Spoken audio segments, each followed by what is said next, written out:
Anthony Ray Hinton spent 30 years in prison for his wrongful conviction. One of the most incredible stories I've ever heard. A case that's garnered national attention. One of the worst nightmares out there. He said, I don't care whether you did it or didn't do it, but I'm gonna make sure you found guilty of it. I just somehow wanted to protect my mom. I didn't quite know whether she understood. He wasn't convicted because he committed a crime. He was convicted because he was poor. I had never been so convinced of someone's innocence than I had in Mr. Hinton's case. Very scary to think that a man could be killed if he's actually innocent. Anthony suffered in isolation and darkness. I'm so sorry. How long would it be before they come and get me? The last time she saw you, he said, son, when are you coming home? Yes. When are you coming home? He said, whether you shot him or not, I don't care. You have been found guilty, I sentence you to death. The entire country was watching. 30 years of pure hell. An incredible story of faith and resilience. I don't know if I could have done it. It can't get no lower for me. I've seen hate at its worst. He was ordered to spend the remainder of his life in prison. Right next to a convicted KKK member.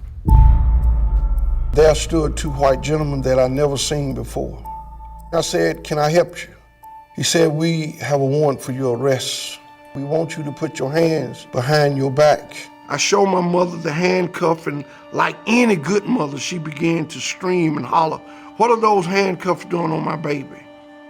This seemed to set the detective off. He turned around, he looked at me, and he said, we have decided that we're going to charge you with 2 counts of first-degree capital murder. I said, but I haven't done any of that. You got the wrong person. He said, let me tell you something right now. I don't care whether you did it or didn't do it. He said, but I'm going to make sure you found guilty of it. And by the way, there's 5 things that are going to convict you. He said, number 1, you black. Number 2, a white man is going to say you shot him. Whether you shot him or not, I don't care. He said, number 3, you're going to have a white prosecutor. Number 4, you're going to have a white judge. And number 5, you're going to have an all-white jury. He said, do you know what that spells? And he looked at me and he said, conviction, conviction, conviction, conviction, conviction. He said, I really believe you didn't do it. He said, but since y'all is always taking up for one another, he said, take this for your homeboy. I goes before a judge. The judge proudly stand up and say, Anthony Ray Hinton, you have been found guilty, and it is the order of this court that I sentence you to death. I really lost sight for a few seconds. I was just totally in shock. I just somehow wanted to protect my mom. I didn't quite know whether she understood. I didn't want the world to believe that my mom had raised a son that was capable of taking another human being's life. And so I asked God to let the truth come out. The last time she saw you and every time she heard your voice, she said, son, when are you coming home? Yes. When are you coming home? She would ask me that, and I lied to her every time she asked me. Mm-hmm. Mama, they working on it. They just gonna take some time. And I was transported to death row. I did not say a word to another human being for 3 years. Going into the 4th year, I woke up approximately at 1 a.m. to the sound of a grown man crying. A man that I had lived by should never asked him his name or where he was from. But at an early age, my mother taught me compassion. My mother taught me no matter what one does in life, he or she still deserves compassion. And it was that compassion that I hollered through this brick wall.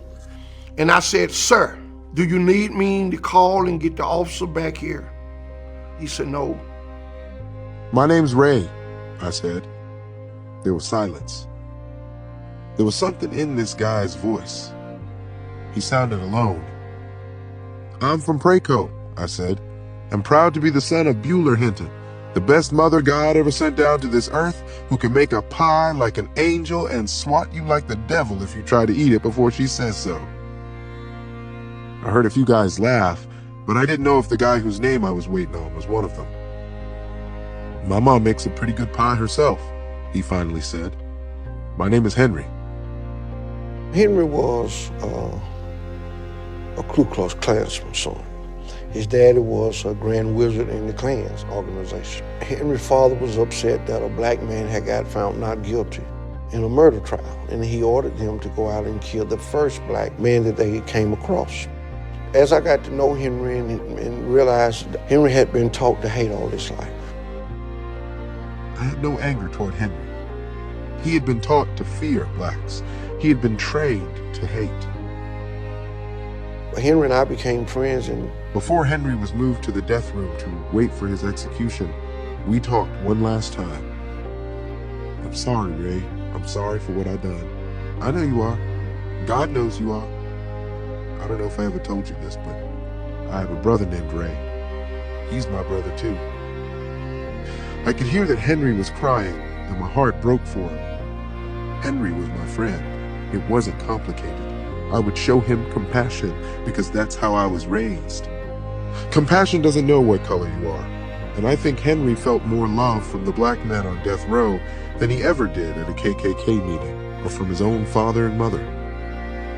And I was told that Henry said, all of my life, my father, my mother, my community taught me to hate. The very people that they taught me to hate are the very people that taught me how to love. And tonight, as I leave this world, I leave this world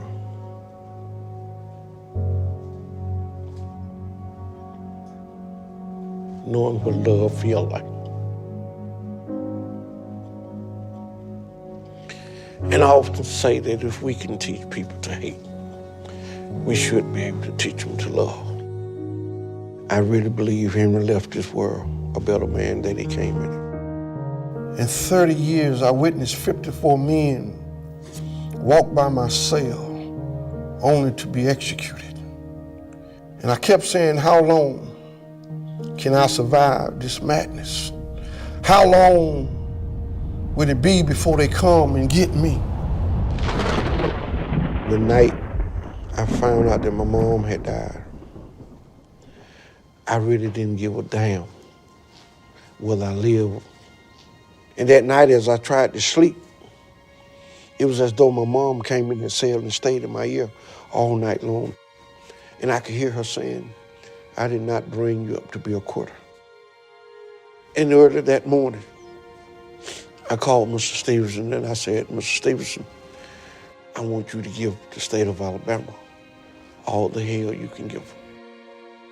Stevenson and the Equal Justice Initiative spent 16 years working on Mr. Hinton's case. Mr. Hinton should have never been convicted. He wasn't convicted because he committed a crime. He was convicted because he was poor and didn't have the resources to prove his innocence. It's the United States Supreme Court that finally intervened. The result was a new trial that Ray Hinton had been waiting for. The state of Alabama dropped the case after a new look at the evidence could not match the bullets to the gun, and Hinton was released. Thank you, Jesus! Thank you, Lord! It took Mr. Stevenson 16 long years to finally win my freedom. Would you believe this is the first time I've been in the rain in 30 years? It was wonderful. I mean, I could just stayed in the rain that whole day if I could have. And everybody kept saying, get out of the rain, you get sick. I said, I haven't had rain on my body for 30 years. My mom, I still love her. And although she's not here, she will always be in here. There's not a day that go by, not a night that I don't take her photo and kiss her and say, good night, Mom. My mother had worked all her life to have a home built. And when I came home, I wanted to fix this old house up. And it has a connection with me and her. And I did it in her memory. Just because someone do you wrong, it don't make it right that you go do them wrong. I can dwell on the negative and never grow. So I choose to embrace the good. I don't sense any bitterness. Why is that? Bitterness kills the soul. I cannot hate. I've seen hate at its worst. What would it profit me to hate? Death Row taught me that either you love or you hate. Death Row taught me you either help or you harm. Death Row taught me no matter where we are, we still can love and we still can help one another. If we can teach people to hate, we should be able to teach them to love.